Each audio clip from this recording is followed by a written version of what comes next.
Welcome to the Bearded Naked Podcast. I'm Gareth Johnson, and this podcast series is a conversation with Matt, the Bearded Naked Yogi. In this six-part series, we're exploring the Vrittis, the fluctuations of the mind. Matt, welcome.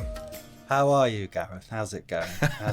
I'm getting there. Excellent. I think I'm getting there. Excellent. This is the third episode in our series about the Vrittis. So far, we've covered an overview of the Vrittis, and we've looked in depth at pramana.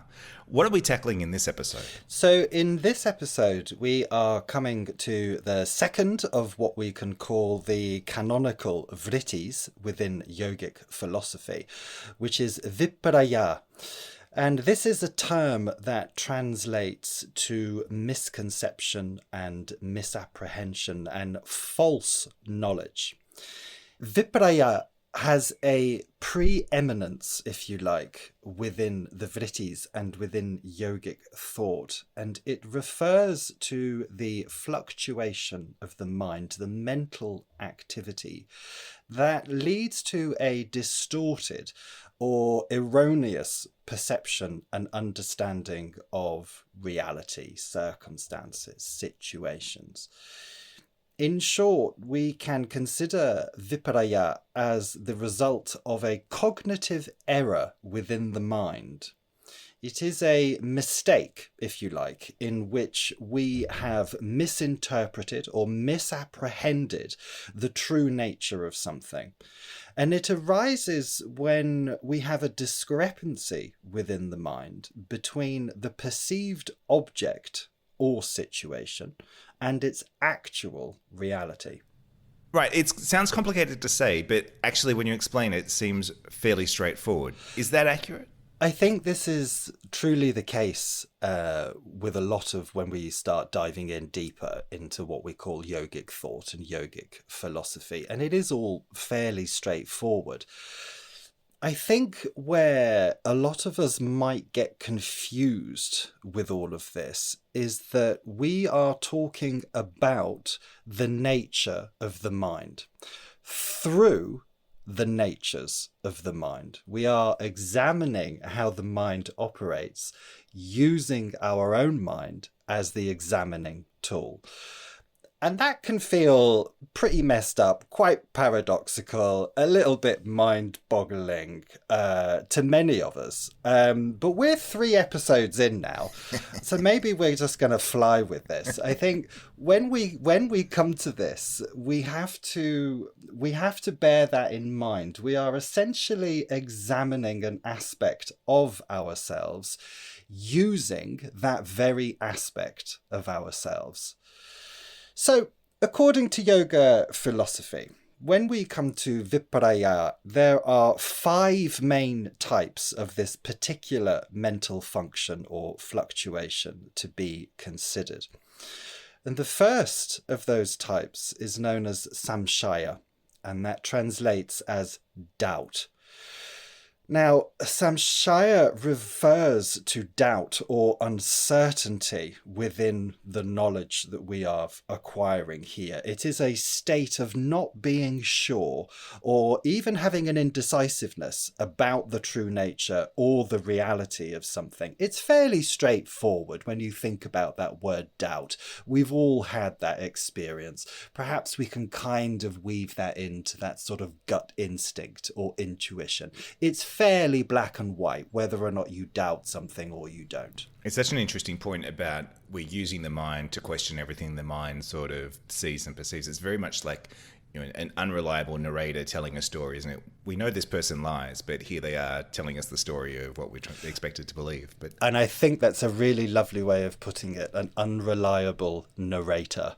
And I think if you can, use that kind of phrase when dealing with one's own mind, there's an awful lot about the mind that we can trust. And there's an awful lot about the mind, as we're going to see within this series, that perhaps is a little bit dodgy and we probably shouldn't take it too seriously. And so you've touched on samshaya, doubt, and that's one of the 5 main types of Viparyaya. I'm not quite saying that right, but let's go with it.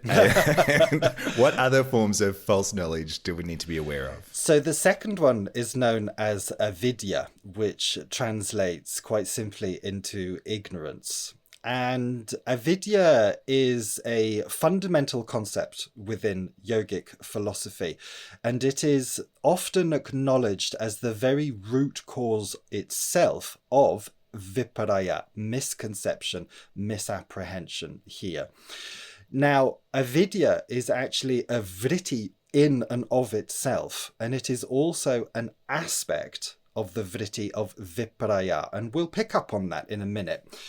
Now, avidya is the ignorance or the lack of true knowledge about the nature of ourselves, circumstances, situations, and of course, reality itself.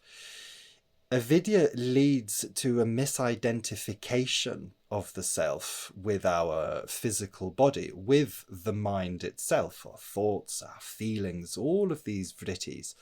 And also a misidentification perhaps with objects external to ourselves. And this all has the impact on the mind of really distorting our perceptions and understanding of reality. Avidya is also one of the 5 kleshas, which are known as the poisons of the mind. And that's something we're going to look at in season 3, which is a bit of a shameless plug there for later on this year. When we're talking about that perception question, I guess there's an example of that body dysmorphia where... Absolutely. Yeah, so it's just like what you see in the mirror isn't reality. Absolutely. Absolutely. I think that's a very interesting kind of example to use. You know, we never see ourselves as other people will see us. We are looking at ourselves through all of these vrittis, through all of our perceptions, misconceptions, through the state of mind that we may be in that day. We're looking at ourselves through a set of biases that may be cultural, familial, put upon us by society. How many of us can ever say that we've looked in the mirror and seen the reality in front of us? Okay, so what's the third form of false knowledge that we might encounter?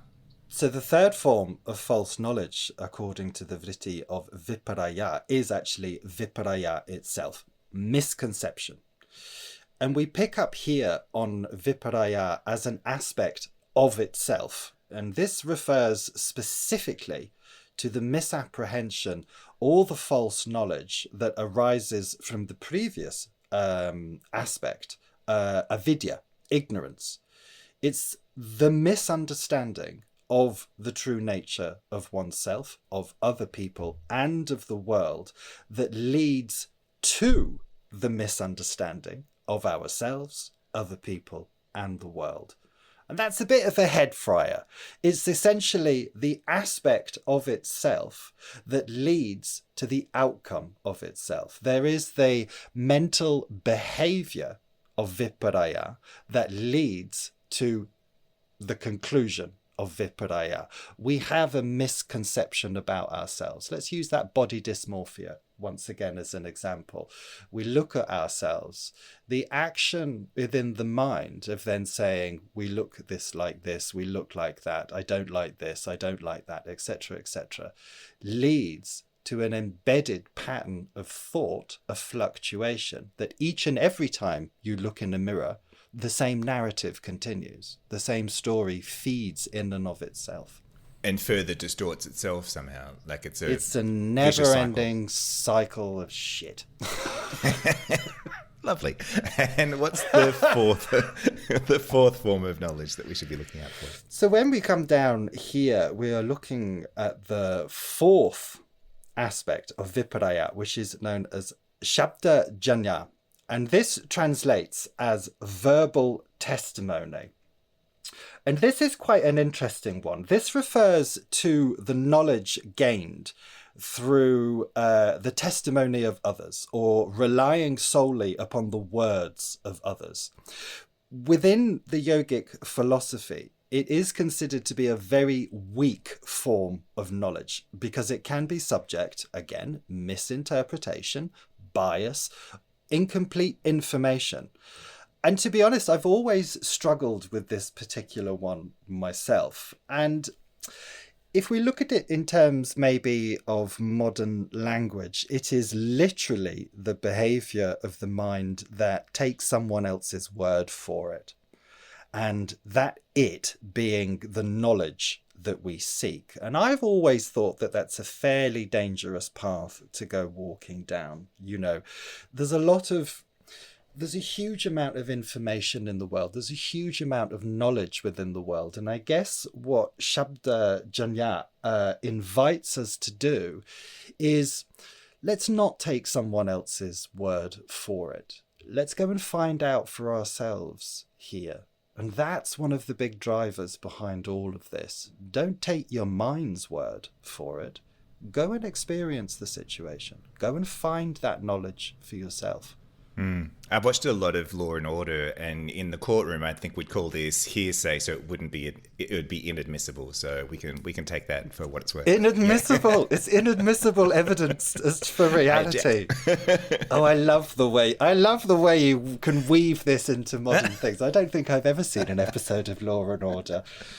All right. So there's one more form of false knowledge. What's that? So the last form of false knowledge is smriti, which is memory. And as we touched upon in episode 1, smriti is also a vritti in and of itself, though here it is defined a little more as the knowledge that is gained through our memories or recollections. And as we said in episode 1, whilst memory is a very valuable tool, it can also, or it is extremely fallible. And it's prone to distortion, leading to a complete misrepresentation about past events and experiences. We're going to have a much more thorough examination of that in episode 6. It's probably the vritti that personally I find the most interesting, purely because it's the most mind-boggling when you sit there and actually use the mind to examine this aspect of the mind. But memories, like all these forms of false knowledge, are really sort of tricky subjects to get your head around. How can yoga help us to navigate through all of this? So the practice of yoga, as we've said before, is essentially a discipline of self-understanding that aims to overcome all of these aspects of the mind, the vrittis, the kleshas that we'll talk about in the next season. And it aims to do this by cultivating a very deep level of self-awareness and what's known in yoga as discriminative knowledge, or viveka. This viveka leads to a direct perception of reality, which is also known as pratyaksha.